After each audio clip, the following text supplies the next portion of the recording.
કેમ છો મિત્રો? બનાસની ખેતી ચેનલમાં હું ગણપતભાઈ ચૌધરી તમારું સ્વાગત કરું છું। આજે તારીખ 1/10/2025ના રોજ આપણો વિડીયો બનાસકાંઠા જિલ્લામાંથી નવું વિભાજન કરી અને વાવ થરાદ જિલ્લાની રચના કરવામાં આવી તેની જે કચેરીઓ છે તે કઈ જગ્યાએ શરૂ કરવામાં આવશે અને નવા અધિકારીઓ તરીકે કોની નિમણૂક થઈ છે તે કચેરીઓનું સરનામું હું તમને આપું અને જે નવા તાલુકાઓ છે તેમનું પણ હું તમને માહિતી આપું તો બનાસની ખેતી ચેનલ સાથે જોડાયેલા રહો।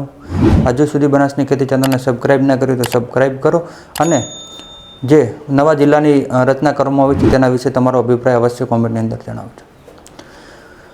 1960 પછી બૃહદ મંબુ રાજ્યમાંથી વિભાજિત થઈ અને નવું રાજ્ય ગુજરાત બન્યું। તો ગુજરાત રાજ્યની સ્થાપના થઈ એ સમયથી જ બનાસકાંઠા જિલ્લો અસ્તિત્વમાં હતો। હવે બનાસ નદીના કિનારે વસેલો બનાસકાંઠા જિલ્લો અને બનાસ નદીના નામ ઉપરથી તેનું નામ બનાસકાંઠા જિલ્લા પડ્યું। તેની અંદર ટોટલ 10 તાલુકાઓ 12 તાલુકાઓ અને પછી 14 તાલુકાઓની રચના કરવામાં આવી અને બનાસકાંઠા જિલ્લા અને મહેસાણા જિલ્લામાંથી વિભાજન થઈ અને છેલ્લે પાટણ જિલ્લો પણ બન્યો। તો હું તમને જણાવું કે જે નવા અત્યારે બનાસકાંઠા જિલ્લામાંથી વિભાજન થઈ અને આવતીકાલે 2/10/2025ના રોજ નવો તાલુકો વાવ થરાદ અસ્તિત્વમાં આવશે।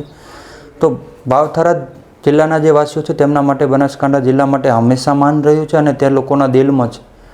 તો અત્યારે જે વહીવટી સરળતા માટે અને વિકાસના કાર્યો માટે નવા જિલ્લાની રચના કરવામાં આવી છે। ઘણા લોકો આ કોમેન્ટની અંદર પણ જણાવતા હોય છે કે નવો જિલ્લા કચેરી ખાતે ઓછા કામો હોતા અને અમુક વખત જ જવું પડતું અને બીજા તાલુકાઓને પણ દૂર પડે છે। તો તેવું કોઈ નથી। આ કૌટુંબિક પ્રક્રિયાની અંદર પણ બંને ભાઈઓ હોય તો તે પણ જુદા થતા જ હોય છે।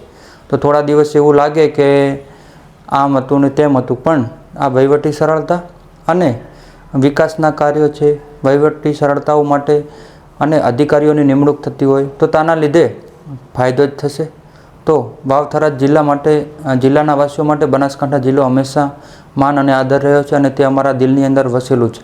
તો હવે જે બનાસકાંઠા જિલ્લાના 14 તાલુકાઓ હતા તેની અંદર નવા 4 તાલુકાઓની રચના કરી અને પછી વાવ થરાદ જિલ્લાની રચના કરવામાં આવી। તો અત્યારે હું તમને જણાવું તો બનાસકાંઠા જિલ્લાની અંદર પાલનપુર, વડગામ, દાંતા, નવો તાલુકો હડાદ, અમીરગઢ, દાંતીવાડા, ધાનેરા, ડીસા, કાંકરેજનો સમાવેશ થશે અને નવો તાલુકો ઓગળનો પણ સમાવેશ થશે। જે 10 તાલુકાઓ બનાસકાંઠા જિલ્લાની અંદર રહેશે અને 8 તાલુકાઓ કે જેની અંદર વાવ, થરાદ, સુઈગામ, ભાભર, દિયોદર, લાખણી, નવો તાલુકો રા અને નવો તાલુકો ધરણીધર ભગવાનના નામ ઉપરથી ધરણીધર તાલુકાનો સમાવેશ વાવ થરાદ જિલ્લાની અંદર રહેશે। વાવ થરાદ પંથક એટલે બે અલગ અલગ તાલુકાઓ પણ તે હંમેશા એકબીજાની સાથે સામાજિક અને ભૌગોલિક દ્રષ્ટિએ જોડાયેલા તાલુકો છે। થરાદનું નામ લો તો વાવ થરાદ અવશ્ય સંગાથે જ બોલાતું। તો જે નવા તાલુકાની રચના કરવામાં આવી વાવ થરાદ ભગવાન ધરણીધરના નામ ઉપરથી ધરણીધર તાલુકો અને ઓગળનાથ બાપુના નામ ઉપરથી ઓગળ તાલુકાની રચના કરવામાં આવી। હવે જે નવા તાલુકાની જિલ્લાની રચના થયા પછી તેની કચેરીઓ તો કે કલેક્ટર કચેરી નર્મદા નિગમ સંકુલની અંદર કરવામાં આવશે। તો તેની અંદર નવા કલેક્ટર પ્રથમ વાવ થરાદ જિલ્લાના પ્રથમ કલેક્ટર તરીકે JS પ્રજાપતિ સાહેબ જે DDO તરીકે મોરબી ફરજ બજાવતા હતા અને તેમનું ટ્રાન્સફર વાવ થરાદ જિલ્લા ખાતે કરવામાં આવ્યું છે અને તેઓ IAS 2014 બેન્ચના અધિકારી છે અને જેઓ મહેસાણાના વતની છે। તો JS પ્રજાપતિ સાહેબ નવા કલેક્ટર વાવ થરાદ જિલ્લાના પ્રથમ કલેક્ટર તરીકે આવતીકાલે ચાર્જ સંભાળશે। DDO ઓફિસ છે તે ધીમા હાઈવે કૃષિ યુનિવર્સિટી સરદાર કૃષિ યુનિવર્સિટી ખાતે તેની કાર્યકારી કચેરી કાર્યરત કરવામાં આવશે। આમ તો નવો જિલ્લો બન્યા પછી કચેરીઓની પણ જે નવા બનાવવામાં આવશે પણ અત્યારે કાર્યકારી કચેરી તરીકે ત્યાં સરદાર કૃષિ યુનિવર્સિટી ધીમા હાઈવે ચાલુ કરવામાં આવશે અને ત્યાં શ્રી કાર્તિક જીવાણી સાહેબ IAS 2021 બેન્ચ જેઓ વલસાડ ખાતેથી ટ્રાન્સફર લઈ અને વાવ થરાદ જિલ્લાના નવા DDO તરીકેનો ચાર્જ સંભાળશે। જેઓ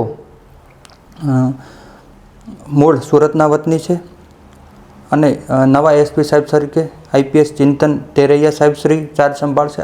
SP કચેરી ITI મલુપુર ખાતે કાર્યરત કરવામાં આવશે જે થરાદથી ડીસા હાઈવે આવેલું છે અને જે સાહેબ ચિંતન તેરૈયા સાહેબ આઈપીએસ એસપી બોટાદ તરીકે ફરજ બજાવતો હતો, ત્યાંથી તેમને બદલી કરી અને નવા વાવથરા જિલ્લાના એસપી તરીકેની નિમણૂક કરવામાં આવી હતી.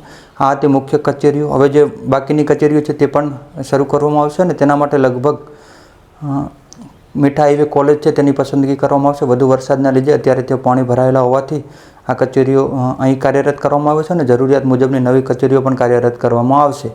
તો હું તમને જણાવું તો જે નવીન કચેરીઓ હતી તેની અંદર કલેક્ટર કચેરી નર્મદા નિગમ સંકુલ બ્લોક નંબર એડમિન બ્લોકની અંદર ડીમા હાઈવે ડીડીઓ સાહેબશ્રીની કચેરી આવશે કે જે સરદાર કૃષિ યુનિવર્સિટી ખાતે કાર્યરત કરવામાં આવશે અને નવીન એસપી કલેક્ટર કચેરી મલુપુર આઈટીઆઈ ખાતે કાર્યરત કરવામાં આવશે.